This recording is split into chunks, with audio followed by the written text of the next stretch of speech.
Welcome, everybody. I can see the participant count going steadily up. So we are going to give it just a few seconds here to make sure everybody can get in. Thank you for joining APHSA and Child Trends today.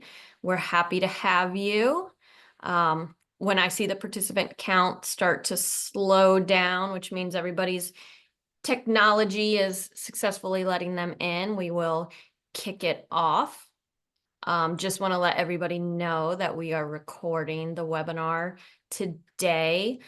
So you are more than welcome to share it with colleagues and friends after the fact. It'll usually be a few days after the completion of the webinar that you'll receive an email thanking you for joining us with a recording. So again, if you have to leave early or you want to share this with others, you will be more than welcome to do so. Okay, so I see a slowdown here in people joining. So we're going to go ahead and kick off. Hello again, everyone, and welcome to our webinar today, hosted by the American Public Human Services Association, APHSA, in partnership with Child Trends. Today, our friends at Child Trends will spotlight their applied research agenda, its 2 priorities for advancing Black child and family well-being, and the role of community-engaged research in achieving the agenda's key objectives. My name is Jessica Guerin, and I am the Director of Communications at APHSA. I would like to just take a quick minute to share with everyone the work we do for and with our members. APHSA represents state, county, and city human services agencies from all across the country. We're a bipartisan organization with a focus on building common ground and generating practical solutions across the human services system that work for people and communities. We aim to advance the well-being of individuals, families, and communities through 3 core channels. Thank you for progressing the slide. So we influence modern approaches to sound policy, we build the capacity of public agencies, and we connect leaders to accelerate learning and generate practical solutions.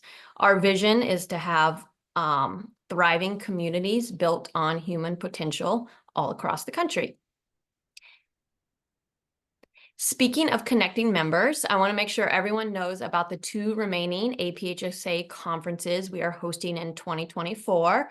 Our technology and legal focused conference, ISM plus PHSA, is in Aurora, Colorado in less than 2 weeks.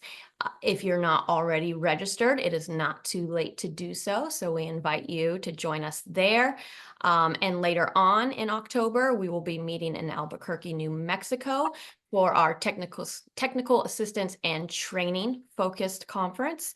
And it's also not too late to register for that. So we invite you to join us. There are links on the slide right there, but you can also just go to aphsa.org at any time during the year to stay up to date on events and everything else.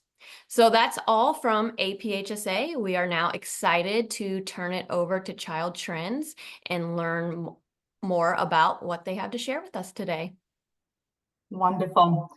Thank you so much, Jessica. Thank you, all of the members in the audience for joining us today. We are really excited to share with you some of the research that we are conducting as part of the Applied Research Agenda on Black Children and Families at Child Trends. My name is Mavis Sanders. I'm Senior Research Scholar of Black Children and Families at Child Trends, and I am joined by some really outstanding colleagues, Dominique Martinez, Quiana, Wallace, Lewis, and Shana, Rochester. You will hear from each of these researchers today, and they'll be talking a little bit about community engagement in the research that we're doing to promote the well-being of Black children and families.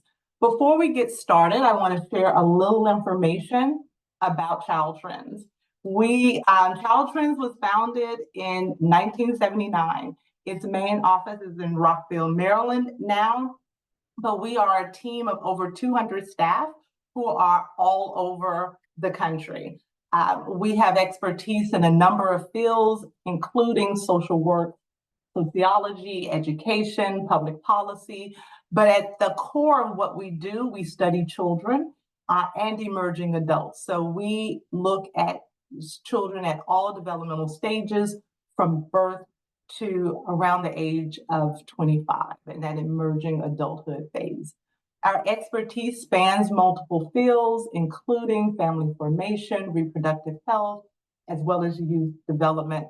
And we are particularly focused on racial and ethnic equity and addressing issues of poverty and inequality and trying to understand how that affects the well-being of children so that we can, through applied research, inform both policy and practice. I came to Child Trends about 3 years ago to lead the effort to develop an applied research agenda on Black children and families. And through a lot of engagement with our colleagues, we came to identify some key goals for this research effort. And I would say not only were we talking to each other in Child Trends, but we were talking to advocacy organizations, we were talking to folks in the community about what was missing in this applied research around Black children and families, and how can we contribute to a deeper understanding of how we can support the well-being of Black children and families. And so through those conversations, both internally, externally with our community partners, and a deep dive into the literature and the research that has already been conducted, we identified some goals, some approaches, and the priorities for this research agenda. We really want to make sure we are building understanding of the diversity of Black children and families so that people understand that they are not a monolith and that their experiences differ and the solutions to address issues that limit their ability to thrive have to be as diverse as the population itself. We want to contextualize those experiences within systems and institutions so that we move away from looking at individuals as broken, but more in terms of the systems and institutions that can support their well-being and help them to thrive. And also, we want this evidence, the research that we do, to have an applied focus for practitioners, for policymakers, so that we can begin to inform and reform the systems that affect Black children and families' well-being. Our approach is one that centers racial equity, understanding, and promoting an understanding of the intersectional experiences of Black children and families. And we're also looking at asset-based or strengths-based research that is culturally responsive. And importantly, and what we're talking about today, is community engaged. You can read about the steps that we've taken in our development of this applied research agenda in a brief that is part of our website. So today, as part of those 3 steps, we identified 2 priorities around Black children, youth, and families. One is Black family cultural assets that is being led by Shana Lloyd, and also protective community resources for Black children and families, which I lead. As we think about protective community resources, and you'll hear more about that in the first presentation, we're looking specifically at how those protective community resources can influence learning opportunities and educational outcomes for Black children and youth, promote community safety and prevent violence in communities where Black children and families are concentrated, promoting maternal and child physical wellness, as well as the mental health of Black children and families. When we think about communities, we think about that broadly to include groups of people who are affiliated by their geographic proximity. So you can think about neighborhood residents, those who are affiliated by professional interest, by special topics like climate and environmental justice, shared lived experience, as well as common cultural and social identities. So when we think about Black children and youth, you'll also hear us talk about community engagement and research and community engaged research.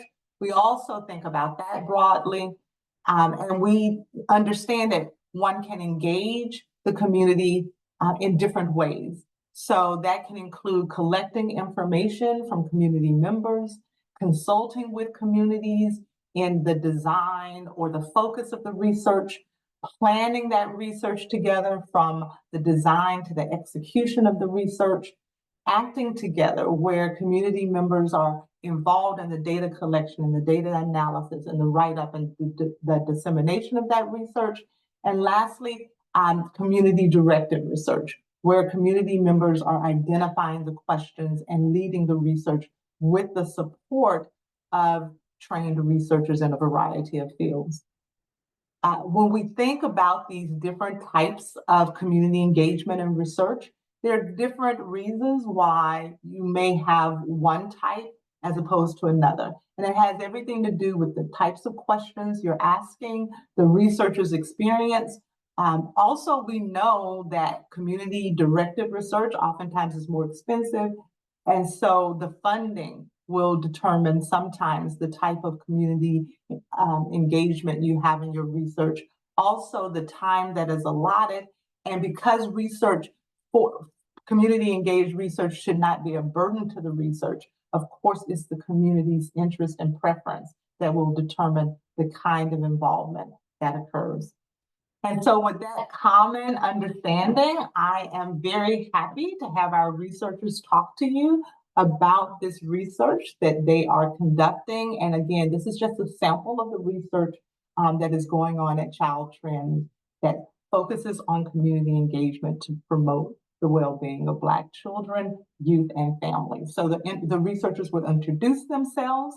They will tell you a little bit about the questions that they were pursuing through this research and the goals of this research, the types of community engagement that is a part of the research, why they chose this type of community engagement, and how they actually implemented it, some early findings, as well as some key takeaways. The last 15 to 20 minutes of this 1-hour webinar will allow you to ask questions and give our panelists an opportunity to go deeper into the studies or to respond to any questions that you have. So please, as you hear something interesting, as questions arise for you as you listen to the presentations, please jot them down into the chat feature of the webinar. And we have someone, Emily Bakir, who is also at Child Trends, who will be managing that and will coordinate and the Q&A session at the end. So again, thank you so much for coming. And the next voice you will hear is from Dominique Martinez. All right, thank you, Mavis, and huge thank you to APHSA for having us. It's a great pleasure to be here. Good morning, good afternoon to all those who are in the audience. I can't see any of y'all, but I know y'all are there. My name is Dominique Martinez. I'm a research analyst at Child Trends. I've been with the organization for coming up on 2 years now. That's exciting. I'm originally from Tampa, Florida, so the Bay Area, and I now live in St. Louis. So y'all know I had to represent with the arch corner there. Excited to be here with y'all. Next slide. Just as an overview of what I will be covering today, I'll first go through and define some things for us. So protected community resources and what exactly is meant by community in this context. I'll go through and describe our community mapping study on PCRs for Black children, youth, and families, and end with some key takeaways for policy, professional practice, and research. So defining PCRs, or protective community resources, they're community level characteristics or assets that buffer the effects of risks and that support positive development for children and youth. And as Mavis mentioned, there's many ways of defining community, but here we focus on that geographic proximity, so the neighborhood and local people, places, and things with which a family regularly engages with. All right, and to understand our community mapping study, I'll take a step back and explain how we got here. So in 2022, our team conducted a systematic literature review on the past 10 years of research examining PCRs and their effects on children and youth. And this was from birth to 24 years old. We built on this systematic review in 2023, developing a bibliographic tool to allow folks to browse the 172 studies that were included in that systematic review. And along the way, we identified limitations of the current research, which I'll go through. One, an over-reliance on quantitative survey design. a lack of studies centering the voices of children, youth, and families, and 3, limited research on how racially and ethnically diverse groups of people, so children, youth, families, actually access and experience these PCRs. We aim to address those gaps through our community mapping study. Slide. So the goal of our study was to explore PCRs for Black children, youth, and families, examining along the way how PCRs are defined and the benefits that they offer folks. We went in with 3 key research questions. 1, how do Black families with children define PCRs? What benefits do they receive from these resources? And also, what PCRs do they identify as desirable? So they want them in their community, but they're largely inaccessible to them. In the study, we asked participants to create maps of their PCRs in their individual communities, and also asked them to complete 1 focus group discussion. These discussions were held in community settings like libraries, churches, daycare centers, for example, across 8 sites around the US. All right, so how did community engagement show up in our study? We collected information directly from community members to ensure that we had authentic and accurate perspectives and insights from those actually accessing and experiencing PCRs in their community. We consulted with NBCDI, the National Black Child Development Institute, on our study design to ensure that it was in line with principles of equity and shared decision-making. And along with NBCDI and local BCDI village leaders or their local chapter leaders, we planned our focus groups to make sure that we were paying close attention to families' needs. And together, oh, sorry, Mavis, if you could go to the previous slide. Together, these ensured that we had a comprehensive and inclusive research design. Next slide. Okay, so just a quick summary on our demographics of our participants. We had 44 Black or African American participants with children ages birth to 17 years old. 57% of our participants were between the ages of 35 and 44 years old. We had an economically diverse sample. And on the left-hand side, if you can see, I hope it's not too small, we have the 8 sites that I mentioned a few slides ago. So our group sites were Seattle, Detroit, New York City, Cleveland, just to name a few of those. All right, next slide. So more on our key findings. We asked participants to identify the people, places, and things within their community that they found to be protective. And these here are the most commonly identified PCRs. And just for brevity, I'll just go through one in each of these categories.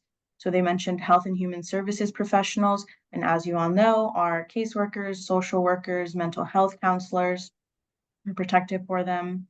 Within places, we have religious institutions like churches, for example. And then finally, within things, we have essential services like affordable housing programs and low-cost services. Next slide, please. Thank you. So this slide really paints a picture of the benefits of one specific PCR that was named, the Macomb Preschool and Assessment Center, which you can see a drawing of on the left-hand side, labeled Macomb Evaluation. This participant shares her experience with this center, saying that her son was able to receive services at a young age. They were flexible and they came straight to her house to evaluate him, and also worked diligently to make sure that her child was at the right school, which just happened to be right up the road from her. At the end there, she describes how much she loves her community, which really was not uncommon for participants to mention. So that was always nice to hear. And I'll pause just a moment. Folks want to read the quote, or I can come back to it. All right, next slide. So in a similar way, we asked folks to identify the people, places, and things within that they wanted, so they were commonly desired, but they were inaccessible to them. So within people, we have culturally responsive healthcare providers, with participants stressing or emphasizing that they wanted healthcare providers that look like them, that are from the community, and that truly know them. In their places, participants wanted multiple grocery stores within their communities. They wanted food outlets, including community gardens, to access fresh fruits and vegetables. And finally, under things, we have mental health resources, not only for the parents, but also for the children as well. Next slide. So this slide illustrates that cultural responsiveness and the need for and desire for Black doctors. So this participant shares a little bit about her birthing experience, which was pretty negative for her. She expresses that because of this experience, it's now hard for her to trust healthcare providers when they do not reflect her community. And we can just stay on this slide for a moment for folks to read this quote. All right, next slide. Okay, so this might be one of my favorite parts of our study. We wrapped up every focus group with experiences of joy and just asked participants to share positive experiences that they have had with the people, the places, and things within their community that they happen to find protective. And so this one participant expressed how her pregnancy coach was a real sense of support, a source of support and joy for her, both during her pregnancy and also after. She says, after bringing this guy into the world, connecting her to different services, specifically a doula. And she goes on to explain that this enlightened this desire to help other parents who might not have support during their pregnancy. All right. Next slide. So just ending here with some key takeaways for research, policy, and professional practice. So our research really highlights the value of shifting to a protective perspective, one that focuses on community strengths. And within the context of our study, shifting to this protective perspective allowed us to learn a little bit more about what is working well within communities, and also learn how to expand on and leverage those existing PCRs to enhance community support.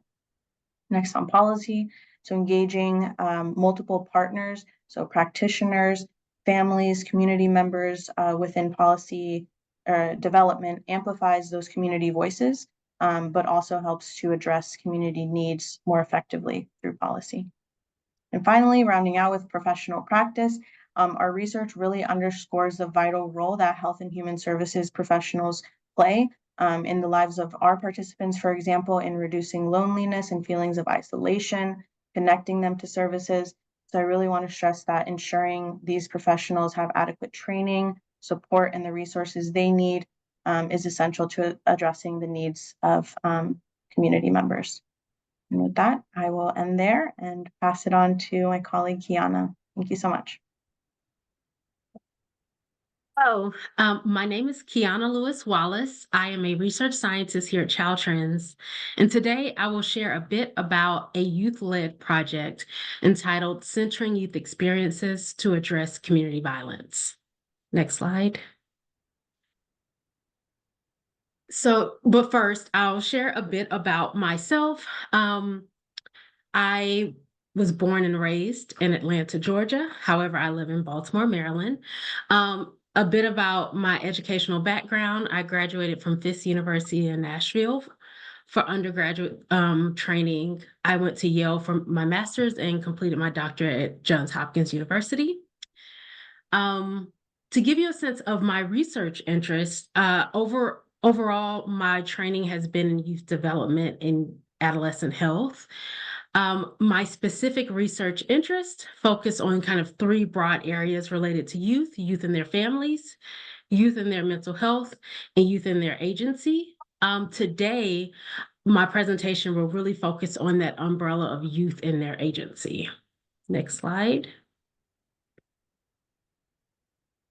So this particular study was developed in response to the high rates of community violence in urban areas such as Washington, D.C. Black youth are disproportionately impacted by community violence, yet little scholarship actually includes their voices. To address this, we designed a youth participatory action research study, which was funded by the National Institutes of Justice. And so kind of harking back on Dominique's presentation, this particular study on the kind of spectrum of engagement would really be categorized as community directed.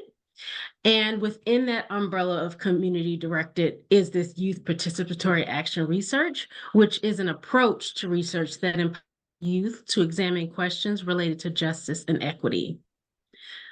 This particular study aimed to provide youth with the opportunity to examine the causes of violence and develop recommendations for preventing youth violence in DC. This was a 3-year study where we engaged 2 cohorts of youth in 2 different cycles. So cycle 1 is with older ages 18 to 24, and cycle 2 is with younger youth ages 14 to 17, with 2 kind of older youth from the first cycle supporting the youth in the second cycle. Next slide. Because the progress or the kind of timeline of this particular project can be a bit confusing, I wanted to lay out here for you kind of how we've progressed and where we currently are, because we are in the middle of this study. So you will see in red cycle 1 and in blue cycle 2. Starting in November 2023 of last year, we recruited and trained youth in the full scientific process. We taught them how to identify the problem, developed research questions. They learned about quantitative, qualitative, and mixed methodologies. They developed their own research protocols. They submitted to IRB. They obtained IRB approval. They really did it all. And you probably can tell how proud of them I am. And so that particular training and work spanned November of last year to about June of this year. And June of this year, they started data collection, and they did data collection over the course of the summer. We ended data collection at the end of August of this year. So literally, we just finished data collection. And so that star kind of represents where we are in the process. The project will conclude. So currently we're doing data analysis, and the youth are planning their data walks, which they are completely organizing and planning on their own. And we plan to conclude somewhere between November and December with cycle 1. As you will see, cycle 2 overlaps with cycle 1. And so in October, we will start working with younger youth, which will be a school-based structure. And we'll be working with high school students in DC to do the full cycle of the study over again. So they will come up with their own questions, do their own data collection. They will present, and they will analyze data and present by the end of May, their school year. So that one, this timeline, the second timeline is a bit more condensed because we're trying to fit it into a school year. Next slide. Okay, so we are in cycle 1. And so I wanted to take the opportunity for you all to meet Safety 7. And so Safety 7 is pictured to the right, along with 4 facilitators. And they are an amazing group. They name themselves Safety 7. They are an amazing group of youth ages 18 to 23 who live in Ward 7 and 8. They are absolutely committed to this work. YPAR, often engages youth that are STAR students, but what makes them unique and even more awesome is that they are technically opportunity youth. So they are in this in-between space of not being enrolled in school, and they also haven't found stable work, but they are so hungry to learn and improve their communities. Is so exciting. Just to give you a sense of how they were recruited. So we worked with a local community partner to recruit them from other local nonprofits and community centers. Their engagement period is about 12 months, even though I think we're going to extend it for a little bit longer, just to make sure we have time to close out all of the project deliverables. And just to give you a sense of the frequency, so we meet with them twice weekly for training, and 2 to 3 times a week for the summer for data collection. And we also compensated them for their time. This was very important because we wanted them to understand that we respect their insights. and that this was a job, and this is real career training, and so we paid them about $22 an hour. So Safety 7's research design, and so I want to emphasize that this is their research questions and their research design. And so after doing a literature review of their own, they identified two kind of key research questions, one about safety and one about community trauma. So the question about safety is focused on how do feelings of safety affect youth and families' ability to navigate their communities in Ward 7 and 8. And the question about community trauma is focused on what are the experiences of trauma for youth in Ward 7 and 8, and how does that trauma further community violence throughout the wards? They chose a mixed method study to answer their questions, and specifically a concurrent triangulation design, where they wanted to collect both qualitative and quantitative data at the same time. I highlight that because it just goes to show how deeply they got into learning about methodology, so I'm very proud of them about that. They developed their own surveys, interviews, and focus groups. And then their target audience were youth, ages 14 to 24, because when they were doing their research, they learned that that was really where the violence was highest, like that age group. Parents, and then also they wanted to learn from community elders, and elders specifically, because they knew that there were folks in the communities that were there before the violence was bad in their communities, and they just really wanted to learn from those older residents, which warmed my heart because I have a heart for intergenerational research. So the fact that they really saw value in talking to older community residents just warmed my heart.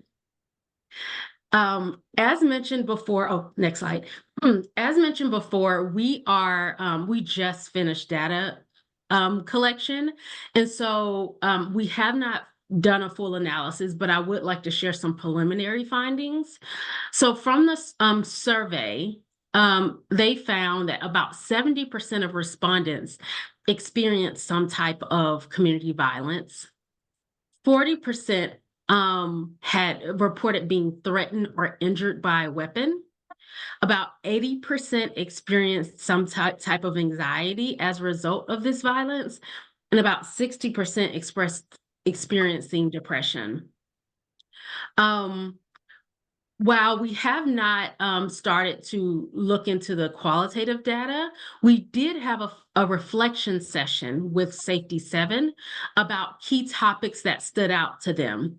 Just know after each interview and focus group, they memoed.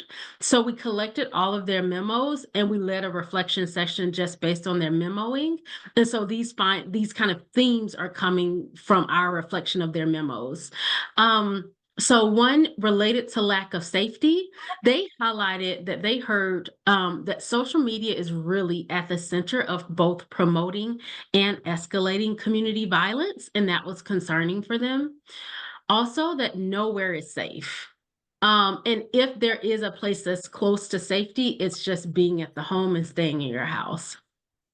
And lastly, guns are just far too easy to access. And they talked about ghost guns, et cetera. Related to community trauma, they highlight the need for mental health resources, both as prevention and treatment. They talked quite a bit about hearing that there was community members felt they had nowhere to go after a traumatic event happened in their neighborhood, and people's lack of coping skills that led to more violence. And then lastly, they learned that their communities just needed more youth development programming because they felt that, too many youth were idle. So while we are still in the process of learning, because we're in the middle of the study, some key takeaways that we want to share with you up to this point is related to research. It's absolutely necessary to advocate for inclusive research methods that center both youth and community voices. We really made a point to engage youth throughout this process, and it opened our eyes to an issue that we thought we knew very well, to questions and perspectives from the youth side that we might have not considered. Related to policy, we encourage data-driven policy decisions based on findings from youth and community-engaged research. Throughout this process, we've tried to help youth understand the full arc of, like, once you do this research, what we hope will happen, and understanding how their research can inform policies. And so that's been really important into us helping them understand kind of the purpose of the work in the end. And one way we did that was that we had them engage policymakers, both local policymakers and like organizational kind of policy folks in their process, so that they understand that, like, hey, these are your community advocates. So once you have your data, you're able to share it with them, and they're able to amplify your message and hopefully drive change. And then lastly, in practice, implement organizational feedback mechanisms that integrate youth and community perspective. So while is kind of the model we're using, we also practice regular feedback from the youth to make sure this work is not only doing meeting our goals for the community, but also meeting our goals for them. And pretty early on, they made it clear that they wanted to understand how this research helps them in the future.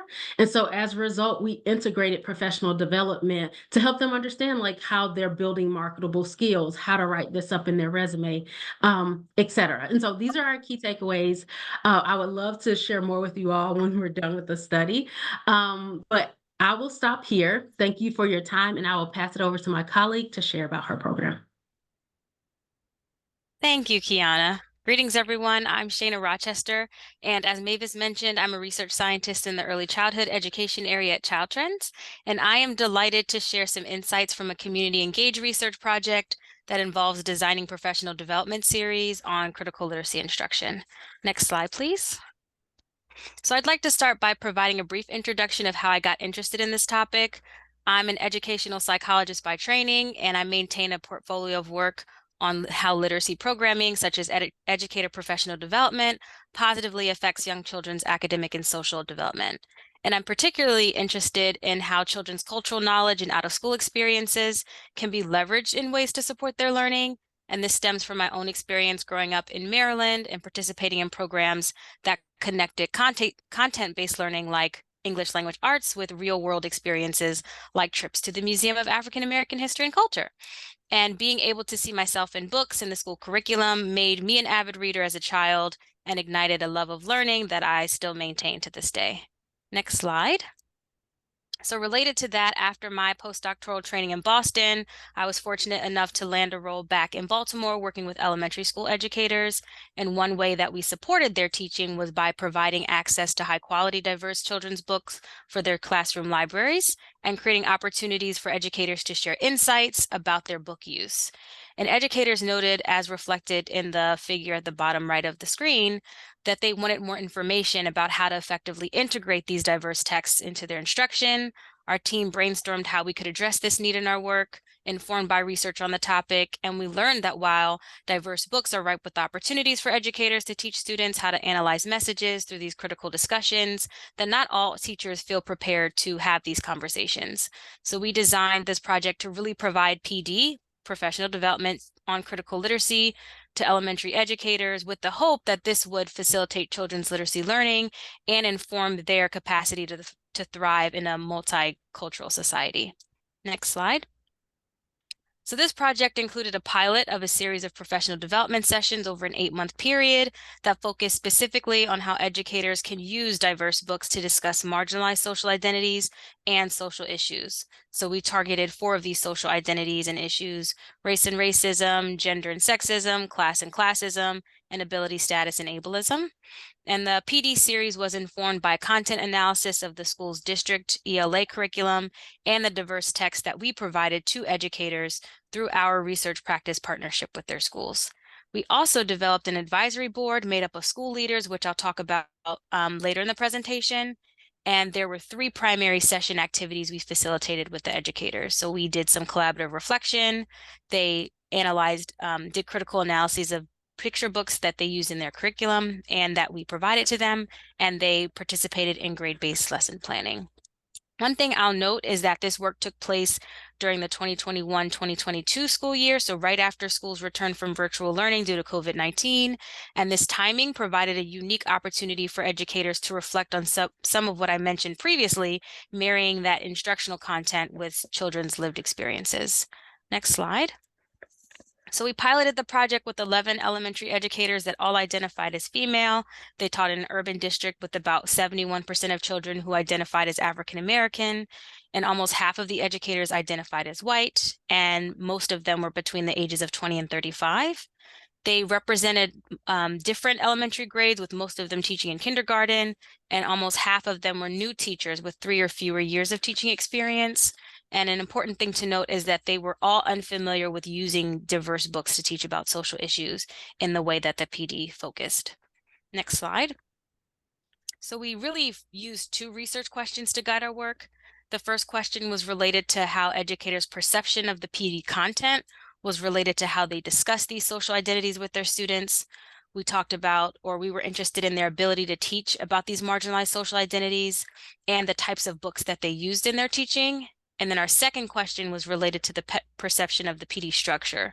So how the barriers to participation, the strengths of the PD, and the areas for improvement. And the primary goal of this study was really to understand their experience with the critical literacy professional development to generate practical implications for ongoing PD. So as you may know, educators are in professional development all the time, and how might we consider this sort of format to inform other PDs that they might be exposed to in the future. Next slide. So thinking about this work in the context of community engagement, we really wanted the professional development series to be something that educators could practically use with their students. So we wanted it to be informed by what they were already doing as literacy instructors.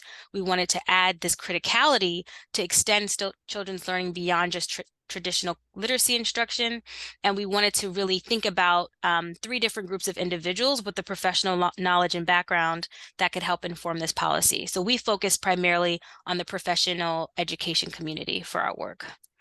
The first group were the educators themselves. So they were the closest to the curriculum, they're closest to the students, closest to the day-to-day of what's happening in schools. And we really wanted to build authentic relationships and cultivate positive shared learning experience with them. To do this, we collected information from them, such as what they wanted to get out of the PD series. And we also consulted with them throughout the life course to learn about what was working, what changes needed to be made, really to support their critical literacy instruction. Next, we engaged with school leaders through the advisory group that I mentioned earlier, and this included school assistant principals, an early childhood director, instructional leaders. We brought them on board primarily to obtain school buy-in and really to ensure that the PD content and structure were responsive to the school priorities at the time. And we engaged them through consultations mostly, where we would ask for their feedback and incorporate their suggestions to better align the PD with educators' other responsibilities. And then finally, we thought it really important to get a more district perspective. So we consulted and planned portions of the PD series with a district literacy coach, with the hopes of learning more about the content's fit with the district curriculum and to really maximize the critical literacy instruction. And now that we've talked about the why of community engagement, I'd like to walk you through how we did this. Next slide. So as I mentioned, the PD series itself lasted 8 months, but the full pilot took about 11 months and included community engagement with those 3 groups I mentioned before, the elementary educators, the school leaders, and the district literacy coach. And the project team met with each group separately, as some educators, as you would imagine, may be less likely to be open with their responses if their school leader was present at the professional development meetings. Same thing if the literacy coach would have attended either the PD sessions or the advisory group sessions. So what I want to draw your attention to in this timeline is that we organized these virtual meetings such that for most of the pilot study, we were in conversation with at least 2 of these groups. And this allowed us to, at a minimum, provide updates about our progress and to course correct with the PD content and structure as needed. For example, the meetings with the school leaders were every other month, and these sessions provided important updates about what in-person instruction looked like after COVID closures at the beginning of the academic year, and where educators were in the literacy scope and sequence after this winter break. And as an example of how we incorporated community feedback, we shared with the school advisory board at their kickoff meeting in August that we intended to have 15 sessions from September to May, and they quickly told us that they thought that was a lot and recommended we reduce the number of sessions, and we hold them like once a month or so. And as a result, we did reduce the number of sessions. We gave a wellness break in April. We kept the 2 sessions a month, but we built in collaborative time for educators to plan their lessons together rather than giving them additional work outside of the PD session. And I'll give one more example of what we learned by engaging with the district literacy coach. So in November, educators were learning about multicultural picture books in race, and they had their first experience implementing a critical read aloud. We learned through their reflections that they were grappling with how to facilitate these critical read alouds while sticking to the district curriculum. And they found that they didn't have much time for the read alouds, and they felt very one-off from the rest of what the students were learning. So I brought this up to the district literacy coach in December, and she suggested that as a part of the content in the PD, we analyze the curricular text instead of like outside multicultural text during the session to illustrate how educators can incorporate these books that they use most often. And so if you go to the next slide, I can share the influence of this type of feedback from our community members on educators' perception of the PD content and structure. So a key preliminary finding from this work is that our community engaged decision-making actually informed PD educators' perception of the PD series. And in the interest of time, I'm just going to skip over to the rightmost sort of section of this slide to talk about the decision we made in collaboration with the district literacy coach. And as I mentioned on a previous slide, she suggested we integrate elements of the literacy curriculum within the PD to show how educators can apply the critical literacy instruction to familiar texts. And this educator noted the following when we asked what she appreciated about the PD. Seeing the way the curriculum books, like the couple of examples you guys did, were extremely helpful in opening up my own mind to being like, maybe the district curriculum isn't the worst thing in the whole entire world. And so this was really insightful to me because not only did the PD have a positive influence on educators' critical literacy instruction findings I'm not talking about during this talk, but also on their views of how the district curriculum can be leveraged to support students' learning. Next slide. So I'd like to close my remarks with a few takeaways from the project that I think can inform research policy and professional practice. For the research side, there are benefits from engaging members in the educational community in designing PD for educators. As I shared in my talk, having different types of engagement throughout the project led to key decisions that directly informed educators' experience of incorporating critical literacy and multicultural picture books into their literacy instruction. And our work provides some evidence that this community engaged work can promote their use of developmentally appropriate instructional strategies. From a policy perspective, existing literacy initiatives that prioritize specific reading models, for example, like the science of reading, can be complemented with professional development that emphasizes the role of students' cultural and other knowledge that plays into the reading process. In fact, research has found that cultural and background knowledge positively impacts reading development in addition to other aspects of reading like decoding. And while our research team is eager to evaluate the PD and learn more about the impact on children's actual literacy learning, our work highlights integrative ways to aid educators in providing robust literacy instruction. And for professional practice, it's important to build trust as the primary component for establishing professional learning communities. So using the Diverse Books Project as an example, that's the reason why we met with the 3 community groups separately. Even in a world of increased virtual connections, like still having that relationship building and trust is super important. And finally, professionals have a large body of expertise and specialized knowledge that can often be discounted when there are things like trainings in PD. So valuing their expertise can create opportunities to facilitate so that the educators and the facilitators can learn together, which I think ultimately can lead to greater success of programs and services we offer on behalf of children and families. So I am also, like Quiana, looking forward to the Q&A portion of our presentation, and I'm going to turn it back over to Mavis to discuss some of the central themes across our presentations.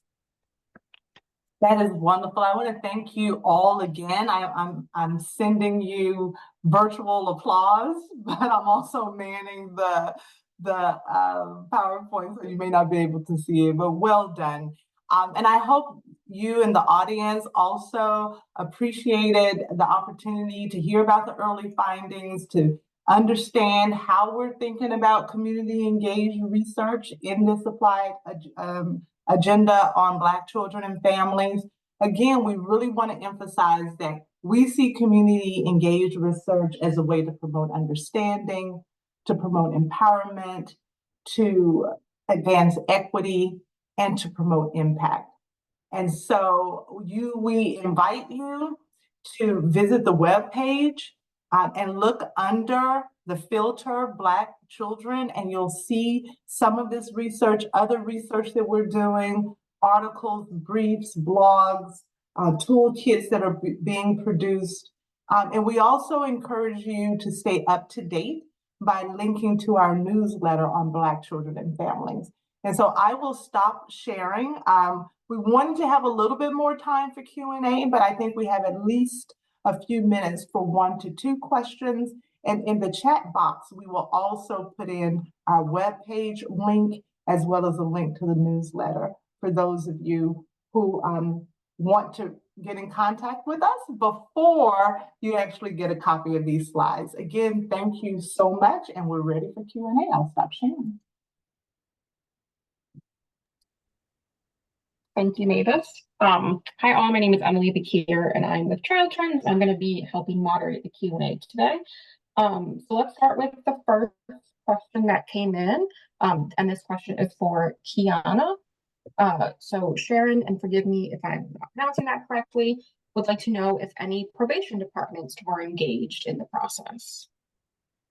No, we did not have any probation departments. However, we did work with a community partner that had transitional housing where there were youth that were still under state custody for various reasons. They were allowed to participate in the study if they were interested, but we were not able to partner with probation departments. Thank you, Quiana. This next question, also from Sharon, is for Shana. Shana, are you able to provide the list of books that were used to facilitate the discussions with educators in your study? Yep, I can share that list, and it was based on the marginalized social identity, so it'll be 4 different lists, but happy to share that. Shana, I think this next question is for you as well. So in the chat, Tony notes that the U.S. Census Bureau Pulse Survey has found that Black households with children report not having enough to eat every month over 4 years. Caregivers cannot admit to this due to Child Protective Services. So were you able to integrate the hunger situation into your research at all? That's a really good question. So when we think about class, the way, and I think we termed it class, but we were really thinking about children's access to resources and families' access to resources. So I would think about hunger as one of the resources that children either did or didn't have access to. And that even came up in some of the interviews we had with teachers about the challenges that some of their students are facing. But yeah, I think that's a really good point. In general, I think we need to be a lot more comprehensive in thinking about what are some of the different types of home experiences that children are having, families are facing, to bring some of that content in and to support children in grappling with some of the lived realities they have at home and are facing, and how to navigate those challenges to the extent that we can in the confines of a child-teacher interaction or in a school-based setting. Thank you, if that Shana. answered your question. Mm-hmm. So Kristen would like to know, and this is for I think anyone in the group, if you have any research or any advice on how to navigate conducting community engaged research with communities who don't trust research or academic institutions. I can speak briefly about this and then I'll pause for my colleagues. So with this particular study, we partnered with a local organization that had the trust in the community. And I think that was really critical for us getting access to both our youth researchers and our the research participants. And so without that warm handoff, I don't think we would have been welcomed. Also, I'd like to give the perspective of other community engaged research projects I've been involved in when I was representing a university, and the university had a horrible reputation in the community. And I often found that when I didn't have a community partner to kind of give me the warm handoff, I had to build those relationships. And that often meant doing things unrelated to the research at hand. So I often went to school plays, basketball games, community events, really to show over time that I'm going to be consistent and a presence in the neighborhood. And so if you don't have that warm handoff, you might have to just put the time in to develop those relationships.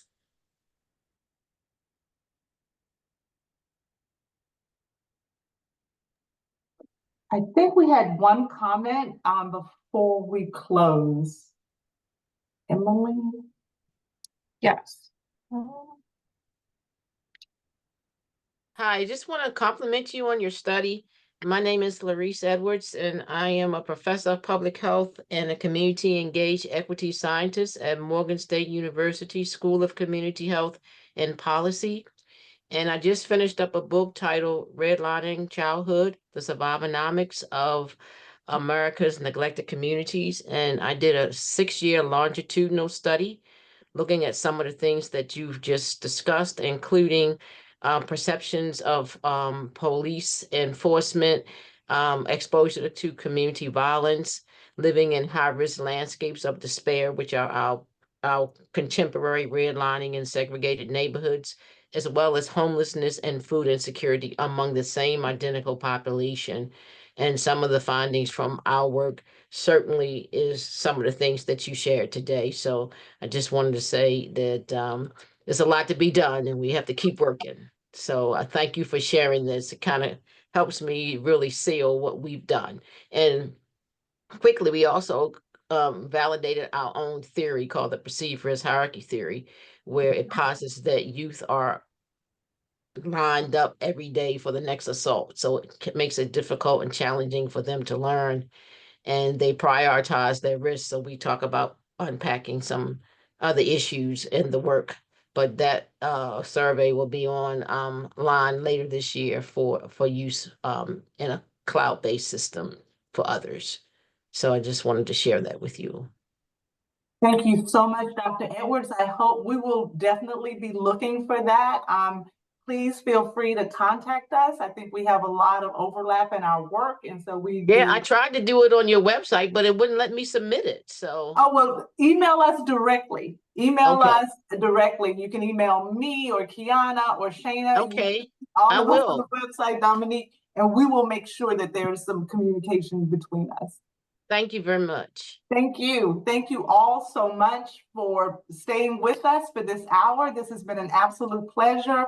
And again, please visit our website, and in any way that we can collaborate, we are very much open to that. Have a wonderful afternoon. Thank you so much, Emily. Thank you so much, Jessica, Jenny, and everybody. Have a great rest of your day. Thank you Bye-bye. for your work. Thank you. Mhm. Bye-bye. Bye-bye.